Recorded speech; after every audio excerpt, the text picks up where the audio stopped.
আচ্ছা এইটা কত হবে বললে?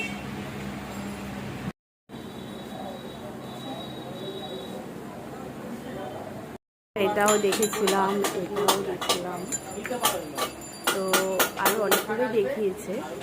তো তার মধ্যে এটাও দেখিয়েছিল, হুডিটাও বেশ ভালো, কিন্তু প্রবলেম হচ্ছে ওরকে দেখা যাবে না পুরো প্রপারলি।